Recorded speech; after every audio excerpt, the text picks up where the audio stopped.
Welcome back viewers, ladies, gentlemen, non-binaries and anyone with ears or other sound detection organs. Hope you enjoy. We are continuing with Chaos and Mayhem written by Lord Henry 7878. There is a link to the playlist in the doobly-doo. Chaos and Mayhem, a sexy space babes story part 32. Wait, that's what you wanted the nuclear stuff for? I asked, incredulous. There had to be a better way to get through the border control between the green zone of Delaware and the red zone of Maryland. The guy shook his head. The burlap sack he used for a mask jiggled and shook in the side-to-side movements. Shilvati military doctrine says that in states of emergency the border guards are to be shipped in as extra soldiers. Us having a nuke was the easiest emergency for us to manufacture. You mean having the stuff to build a nuke, right? You don't actually have one. Uncle Bill looked at the tools laid out on the table. Of course that's what we meant. Can you imagine the shitstorm that would come down on us if we actually had one? Jesus chicken finger fucking Christ. So someone's gotta go tip them off then. I wished I hadn't said that. Everybody stared at me. No. No. They'd recognize my voice. He has a point, the toymaker guy said. I'll do it. Uncle Bill fished in his pocket for some change. I'm so glad we're in this hick town. The diner still has a payphone. He got up and went out. Uncle Bill paid the phone and dialed the tip hotline that the shill had set up so people could inform on their neighbors. Let's see now. He'd done this stuff in the 80s and 90s all the time for the CIA. He was pretty sure he still knew how to do it. Right. He put on his best scared shitless voice. Dial tone. Welcome to the Empress's anti-terrorism hotline, a far too cheery voice said. At the tone please place your anonymous tip beep. Hello? I think I heard some people talking about nuclear material. We're in the town of Hayseed. Please send somebody. I'm scared. He hung up. Hopefully they were nice enough to at least respond to a scared old man's calls for help. He knew he was always happy to help out an old lady. In Annapolis, Baron Stamatios read over some reports with an increasingly perplexed look on his face. This look did, however, slowly become replaced with the one he got when he was scheming. Pies tar, he said calmly. You've been a wonderful secretary for years. You've always been able to provide me with excellent counsel. What do you need, sir? Pies tar shuffled around some files as she attempted to hide the news feed she'd been reading. You're obviously up to date on the news. The military and interior are investigating a number of my projects. Public approval of our operations in Maryland are at an all-time low, and we're getting reports that insurgents in the region have access to nuclear material. If we just seize the material, we risk lowering our approval even further. If we do nothing, that's another hook for the military to investigate. See what I'm getting at? Everything affects the other. What would you do? Pies tar thought for a moment. She knew better than to ask what projects the interior was investigating. Some things you were better off not knowing.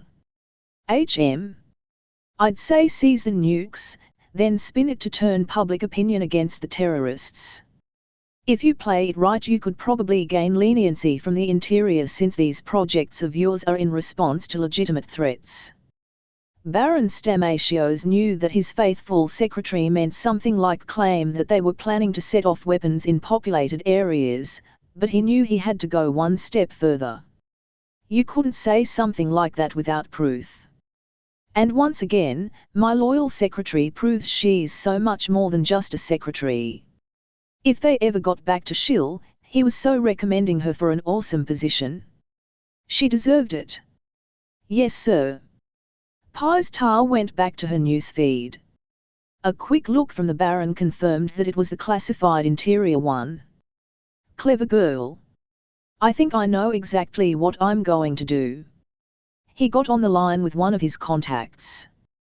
Darga, a group of Pionite defense contractors recently began operating in the nation of Russia. They are protecting some businesswomen. See if you can't divert some of their uniforms and equipment my way, darling. And let's get a hold of some of those confiscated human weapons too, please. Thank you, sweetie. It was imperative for what he had in mind that the forensic reports show that it was humans who did the job. Oh, and check the Calvert Cliffs power plant for extra nuclear material. Neptunium, preferably. The Shilvati had been replacing the human fission reactors with far more efficient fusion reactors. Far as the Baron knew, they were still working on the one at Calvert Cliffs, and that meant there was a good chance waste products and fuel rods hadn't been transported out yet.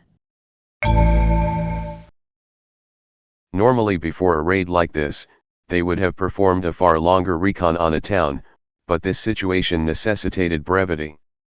As such, a few hours recon with a drone flying over the town would have to do.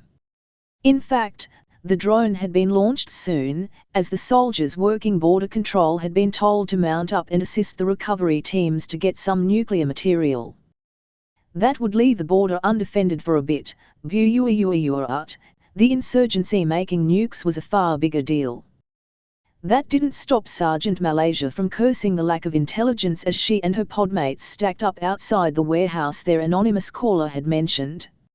She had no clue what was waiting on the other side of the door for them. Oh well, they were going to have to do this themselves. She grabbed a small plastic ball off the auto-turox and tossed it through the window. The sensors in the ball picked up. That couldn't be right. According to the sensors, there wasn't actually anybody in this building. Malaysia cautiously crowbarred open the door. Private Gematria stepped inside, shield raised, as Malaysia and Sumeria followed her in. Nothing. I don't get it. Corporal Sumeria switched to her pistol, pulled out her Geiger counter and followed it through the warehouse, Malaysia and Gematria behind her. Command. There's nobody in here but us. The other pods who had covered the other entrances were just as confused. Sumeria could see the other pods across the warehouse. It's probably a trap. Malaysia radioed the other pods as she followed Sumeria to a table in the warehouse. The Geiger counter lit up like a human Christmas tree as they got close to a case. All pods, be on the lookout for traps or possible insurgent retaliation. She looked at Sumeria. Confirm it. Sumeria gingerly opened the case. Inside sat a plastic tube filled with silvery grey metal. Confirmed. Confirmed, Sergeant Malaysia. Please stand by for recovery. Soon enough, a group of hazmat-suited Marines filed in, while an interior agent gave orders, lifting the tube from its case and sliding it into a cradle of their own. Once that was all done, the soldiers assisted the recovery team. They had acquired human buses so as not to raise a panic. They were great, useful vehicles, however, it took multiple people to load and unload the equipment. Malaysia, her pod, and all the others made multiple trips putting boxes back on the bus before they all filed onto their own. They kept at the ready as the buses rolled out of town. Why do you think they left the warehouse empty? Malaysia was genuinely confused. The interior agent shrugged.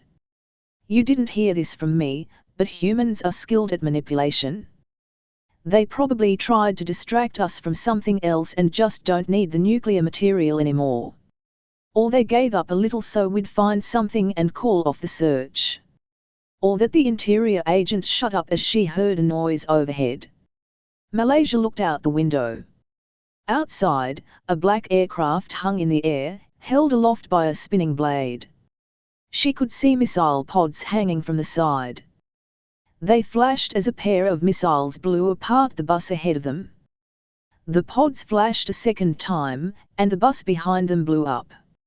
Malaysia always expected a whoosh sound, but it was more of a generic bang. There was a third bang.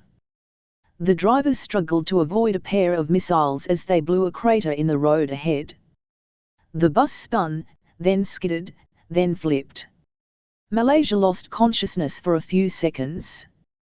When she came to, the bus was on its side, and she was pinned to a window by the cradle containing the radioactive metal. The damn thing held her arm down. She could hear vehicles outside. Voices too. Then she saw sparks and heard a grinding sound. Somebody was cutting in. She reached for her pistol, only for pain to shoot through her. Her other arm was broken. Once they cut a hole large enough to step through, Malaysia couldn't believe it. Pianites. She whispered. She recognized that black and yellow uniform anywhere. They gave hand signals to each other as a few removed the Neptunium from its cradle. Others went around the bus, putting a few bullets in each of the corpses just to be sure. Their armor still held, but from point blank like this, 2 or 3 shots, and they caused some serious damage. Anybody who wasn't already dead was gonna die soon. Wait, human weapons?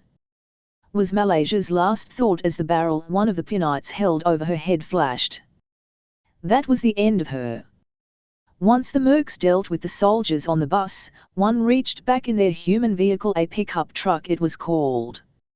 She pulled out a can of human gasoline and splashed it around the inside of the bus before tossing in a Zippo lighter. The gas went up fast. Tell the Baron the job is done, the militiawoman said as she put the gas can back in her truck. The truth was, these were no Pianite Defense Corps mercs. They were Baron Stamatios's militia in PDC uniforms, but to anybody who found out about this little attack, they were human mercenaries. Just to make sure, they hacked the helmet camera feeds and deleted the footage. Now that they had the Neptunium, they had one more stop to make. The Baron had hired a construction crew a few towns over. Brian sat in the cab of his backhoe as he waited for the Baron's militia to show up. He didn't know what he was burying, exactly. When he asked, he was answered with it being a part of the Baron's local health initiative, and he would be burying an additive in the local water table that would promote health in the surrounding towns. He was also told that if all went well, his construction company would have more jobs from the guy in charge of Maryland in the future. No time to dwell on how suspicious that sounded, however. The militia babes were here. They wordlessly handed his foreman a few forms to sign as another pushed over a cart loaded with barrels. And that was that. They got to work. Brian dug his hole, pausing every so often for the hydrologist to take a few measurements.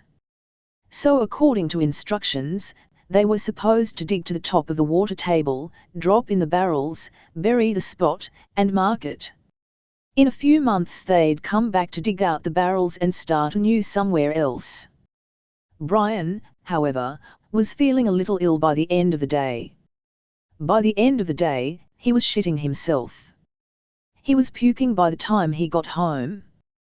His last words were that health shit didn't work. After 2 days he was too sick to make words with his mouth.